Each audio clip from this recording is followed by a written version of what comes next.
कि लड़का का जो पैर धोने से लेके उनका बहुत सारे रस्म होते हैं जो कराते हैं, हम लोग सारे रस्म करते हैं। और होता है कि पति पत्नी करते हैं, हम लोग आपस में सब एक दूसरे की गठबंधन करके हम लोग बैठते हैं। अभी हम बिहार के मुजफ्फरपुर में मौजूद हैं और हमारे साथ कुछ ऐसी महिलाएं हैं जो अपने पति की कमाई को समझिए तो अपने परिवार से बचा करके, मतलब अपने परिवार पे भी लगाती हैं और अपने परिवार से जो बचता है वो समाज के लिए भी खर्चे करती हैं। हमारे साथ कुछ ऐसी महिलाएं हैं जिन्होंने अनाथ 10 बच्चियों की शादी काफ़ी धूमधाम से अपने खर्चे से, बिना किसी की डोनेशन लिए, बिना किसी की मदद लिए, अपने परिवार की कमाई से, अपने परिवार की खर्चे से अनाथ बच्चियों की शादी काफ़ी धूमधाम से उनके घर में की है। अभी सभी महिलाओं से बात करेंगे कि आखिर अनाथ बच्चियों की शादी करने का आइडिया कहां से आया और अभी तक कितनी बच्चियों की शादी इन महिलाओं ने कर दिया। हमारे साथ मैडम है, बबली मैडम है। मैडम, कब से आप लोग सोचे थे कि अनाथ बच्चियों की शादी करना चाहिए? कहां से ये आइडिया आया था आप लोगों को? एक्चुअली ये लगभग 10 साल पहले की बात है, जब मैं एक महिला से टकराई थी और बहुत ज़्यादा दयनीय स्थिति में थी। जब मैंने उनके घर जाके उनकी स्थिति देखी तो मुझे लगा कि शायद इसकी मदद करनी चाहिए। उस समय मैं अकेली थी, मैंने जैसे तैसे उसकी मैनेज करके मंदिर में शादी करवाई, कन्यादान भी की उसकी सारी। उसके बाद लगा कि आज तो चलो ये टकरा गई, इसके बाद पता नहीं और भी कितने ऐसे होंगे। तो इस अभाव में कि कैसे होगी शादी, बच्चियाँ कुछ गलत कदम न उठा ले, पेरेंट्स कुछ कर न ले कि बच्चों की शादी हम कहाँ से करें, हमारी इतनी हैसियत नहीं है, औकात नहीं है। तो इस चक्कर में वहाँ से हमारी ये शुरू हुई कि नहीं, ऐसे लोगों की मदद करनी चाहिए। ये लगभग कितने सालों पहले की बात है? ये 10 साल पहले। 10 सालों पहले किसी गरीब लड़की की आपने मदद की? हाँ, उस समय मैंने एक लड़की की शादी करवाई थी 10 साल पहले, और वहाँ से ये मेरे दिमाग में आई और उसके बाद लगा कि करनी चाहिए। तो उस समय आपने अपने अकेले दम पे? उस समय मैंने अपने अकेले, मेरे हस्बैंड सपोर्ट किए और मैं उनके साथ में मिल करके मैंने उनकी पूरी। तो क्या आपने कभी सोचा था कि ये टीम इतनी बड़ी भी हो सकती है कि हम 10 महिलाओं की, 10 बेटियों की शादी करवा सकते, घर बसा सकते हैं?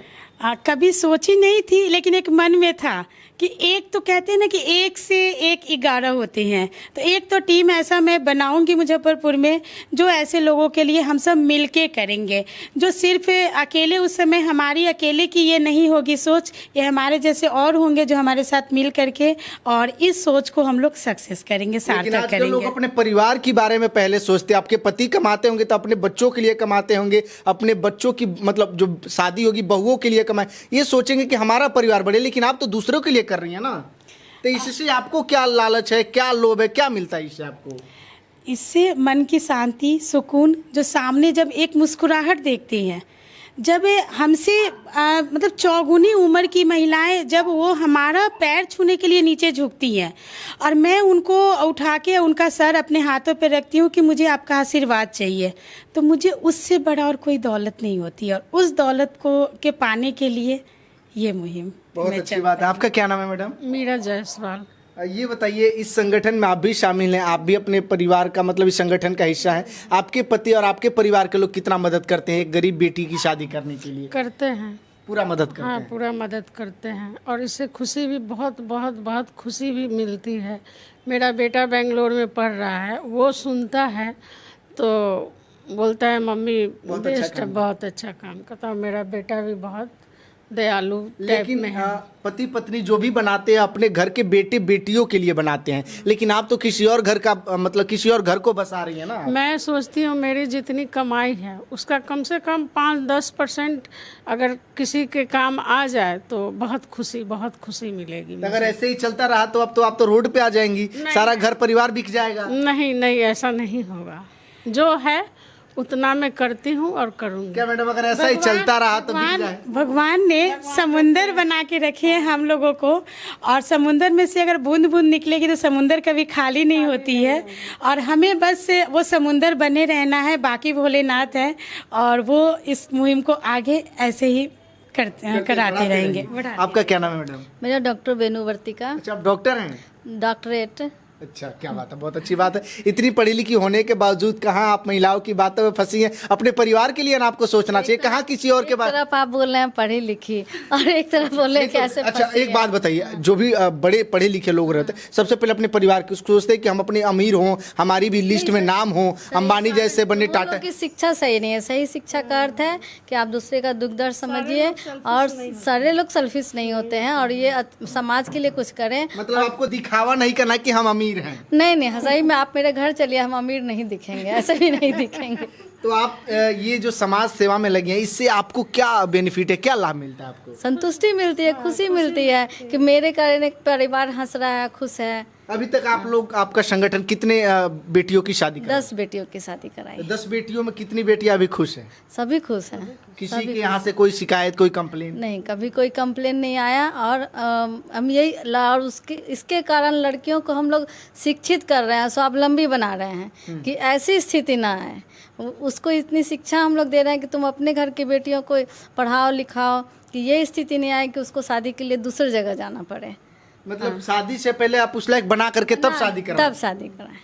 अच्छा, एक बताइए, आपके पति इसका विरोध नहीं करते हैं? आपके परिवार के लोग इसका विरोध नहीं करते हैं? नहीं करते हैं। तो सब लोग सहयोग करते हैं। सबसे अनुभवी मैडम हमको लग रही है, क्या नाम हुआ आपका? रानू गुप्ता। आप भी इस शादी में, मतलब कि इस संगठन में सपोर्ट करती हैं, मदद करती हैं। आपके परिवार के लोग कितना मदद करते हैं आपका?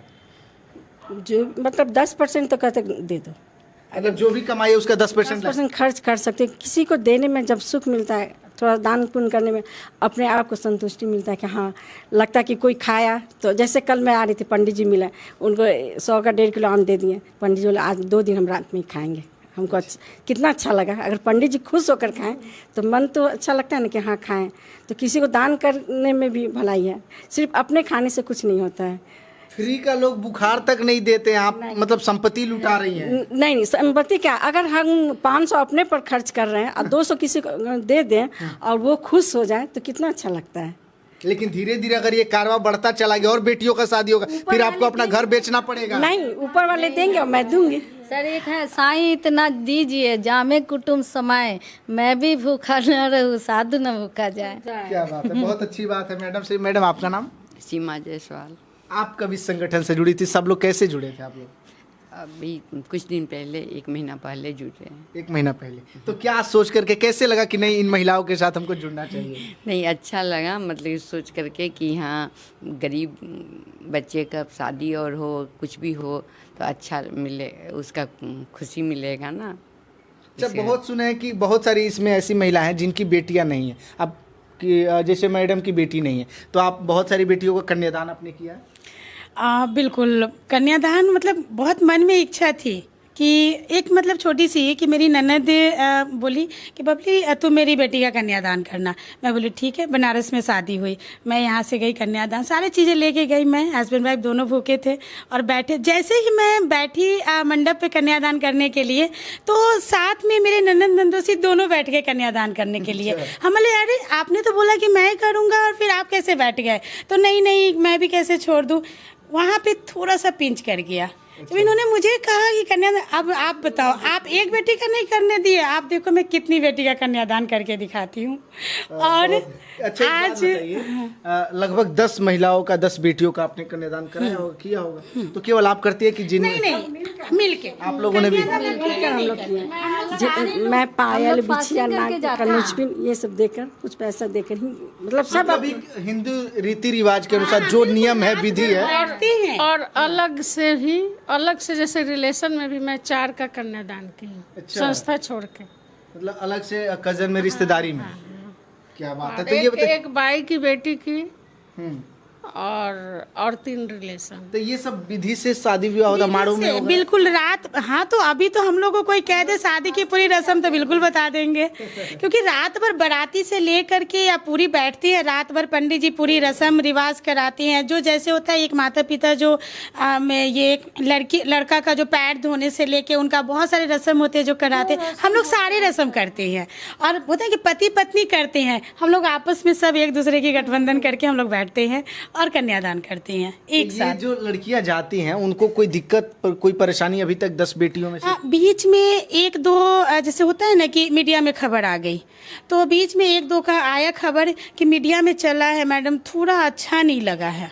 तो हमने उनको बोला कि देखिए, आज अगर आप कैसे आए मेरे पास, बिल्कुल, वो मीडिया के माध्यम से। आप तो मुझे जानते नहीं थे, मैं आपको नहीं जानती थी, बट आपने न्यूज़ देखा फिर तो आप मेरे पास आए। तो आपका न्यूज़ नहीं चलेगा तो कोई और जो कभी जो ज़रूरतमंद है, जो भटक रहा है, वो कैसे पहुंचेगा मुझ तक।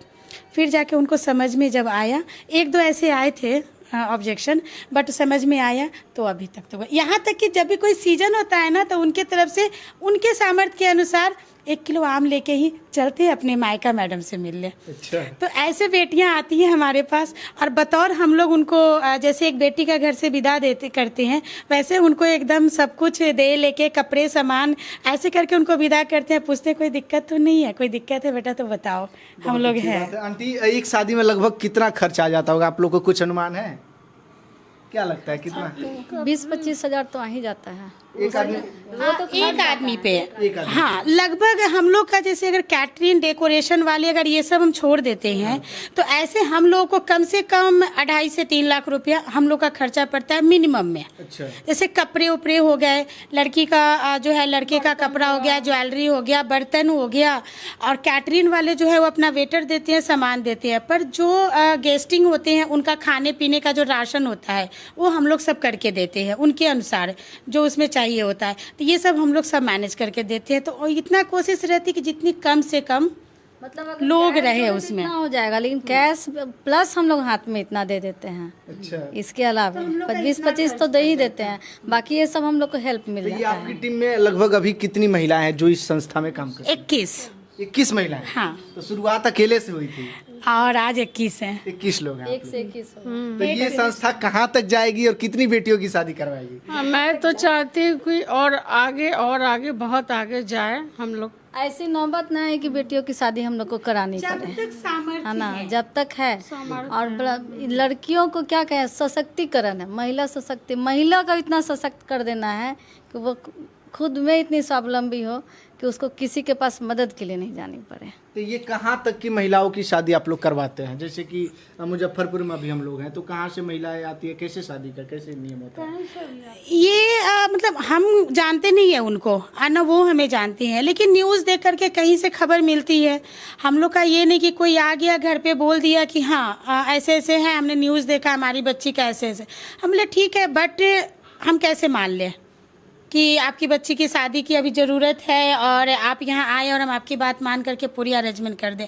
आपके घर एक बार आएंगे, फिर हम लोग जाते हैं, उस दिन जाते हैं, मिलते हैं, बट 2 दिन बाद हम उन लोगों को बिना बताए जाते हैं। अच्छा। ताकि बिना बताए जाने के बाद उनकी असलियत सामने आती है, और तब देखते हैं, अगर उस समय तब लगता है कि नहीं आजू बाजू कैमरा पे बता दे रही है, तो कहीं भी जाएंगे तो सब पता चल जाएगा ना। लेकिन कहते हैं ना कि हम लोग का एक तरीका होता है, और सब भोलेनाथ हैं कराने वाले, और आगे पता नहीं कहाँ तक वो लेके जाएंगे। लेकिन हाँ, जो वाकई में ज़रूरतमंद है, हम उनके लिए ही हमारी टीम, हमारी संस्था खड़ी दहेज भी दिला जाता है इसमें? नहीं, अगर जहाँ दहेज की बात होती है वहाँ पे हम लोग एकदम वो शादी से, अगर माँ बाप जब रेडी हैं दहेज देने को, तो फिर हमारी उनकी ज़रूरत क्या है। तो जब हमारी जो शादियाँ होती है उसमें दहेज न देना है न लेना है, अपनी स्वेच्छा से वो लड़की को के लिए एक वस्त्र भी लेके आ जाए, ठीक है। और हमारे तरफ से जितनी सामर्थ्य होती है, जितने सक्षम होते हैं, उतना हम लोग उन लोगों को दे लेके, और साथ में जो वहाँ जाके लड़की घर नहीं बैठे, वो खुद एक अपने आश्रित हो अपने पे, तो वो करके उनको भेजते हैं। अगर हमने उनको स्टिचिंग कराई है तो एक मशीन के साथ भेजते हैं। अगर उनको हम ब्यूटिशियन का कराए हैं तो उनको उस हिसाब से उनकी पूरी प्रिपरेशन करके भेजते हैं, ताकि वहाँ जा करके वो अपना वहाँ एक काम, छोटा रोजगार शुरू कर सके, और उनको जो ये दिन देखना ना पड़े जो हमने उनकी शादी करा के वहाँ तक भेजी है, तो उनको अपने बच्चों के लिए ये चीज़ें सब ना करना पड़े। वो खुद इतनी सशक्त हो, उनके पास इतने पैसे खुद हो कि अपने बच्चे को अच्छे इंसान बनाए और अच्छे से शादियाँ ब्याह भी करें। पति आप लोग का क्या कारोबार है, कैसे पैसे का अर्निंग का सोर्स क्या है? हमारे बिजनेसमैन हैं, मेरे हस्बैंड कपड़े का शॉप है। कपड़े की दुकान है। हाँ, कपड़े तो की उतना दुकान तो है। कोई विशाल कोई बड़ा सा तो होगा नहीं, लेकिन जितना में भी है उतना में ही सब खुश हैं। कहते हैं ना कि मतलब धीरे धन सबूरे बेटा, पुराने लोग बोलते हैं। तो जितना है खुश है, और उसमें कहते हैं ना कि अगर आपके किस्मत में जितना आना रहेगा उतना ही आएगा, और जितना जाना रहेगा वो चला जाएगा। आपके बांधने से, आपके रखने से वो धन संपत्ति रुकेगी नहीं। तो क्यों ना हम लोग ऐसे लोगों के लिए खड़े हो जाए जो बाकी भगवान हैं, उस संपत्ति में कैसे वो बरकत और कैसे वो बढ़ा रहे हैं और कैसे किसी के लिए करवा रहे हैं, ये सब उनकी इच्छा है, हमें भी नहीं पता। किसी ने डोनेशन का बात किया हो कभी? आप लोगों ने डोनेशन किसी से लेने का प्रयास किया? अभी तक तो ऐसा अभी कोई डोनेशन अभी कहीं से आया नहीं है, लेकिन हाँ, अगर ऐसा कभी हुआ तो हम लोग मना भी नहीं करेंगे, क्योंकि ज़रूरत है और हमारे संस्था के अकाउंट वगैरह भी है, तो वो बतौर प्रोसेस से उसमें डालेंगे जो पैसे, तो हम लोग की थोड़ी बर्डन कमेगी। बट अभी तक ऐसी कुछ हुआ नहीं है, और हम लोग बहुत खुश हैं जो उनके लिए खड़े हो रहे हैं। हम लोग के पतियों की कोई ऑब्जेक्शन नहीं है, वो बढ़ चढ़ के आगे आते हैं और हम लोगों की बढ़ चढ़ के मदद तो अभी करते 10 शादियों में लगभग देखा जाए तो 20 लाख के आसपास तक रुपया खर्चा आप लोग हैं। ज़्यादा ही, 20 लाख के ज्यादा ही। ज़्यादा ही। देखिए भैया, पैसा तो सभी लोग कमाते हैं, लेकिन पैसे का सही उपयोग करने के लिए दिल बड़ा होना चाहिए। पैसे तो सब लोग कमाते हैं, ये बात सही है, हम लोग भी कमाते हैं, आप लोग भी कमाते हैं, लेकिन उस पैसे का कहाँ पे इस्तेमाल करना, इन महिलाओं से किसी को सीखना चाहिए। अगर 10 रुपया इनके पति कमा रहे हैं तो उसमें से 2 रुपया जो है कि 1 रुपया कहीं ना कहीं से किसी गरीब की मदद किया जाता है, ताकि उससे जो है कि किसी गरीब परिवार की भला किया जा सके। देखिए, अगर इन संस्थाओं के माध्यम से किसी का अगर मदद करना चाहते हैं, अगर आप लोग भी कुछ डोनेशन करना चाहते हैं, तो हम आपको इनका सारा डिटेल्स दे देंगे डिस्क्रिप्शन में। आप लोग वहां से कांटेक्ट करके इन परिवार को, इन संस्था को मदद कर सकते हैं। और ऐसी कार्य के बारे में, ऐसी समाज सेवा के बारे में आप लोग क्या सोचते हैं, अपनी प्रतिक्रिया कमेंट बॉक्स में दीजिएगा, शेयर कीजिएगा। बहुत बहुत धन्यवाद।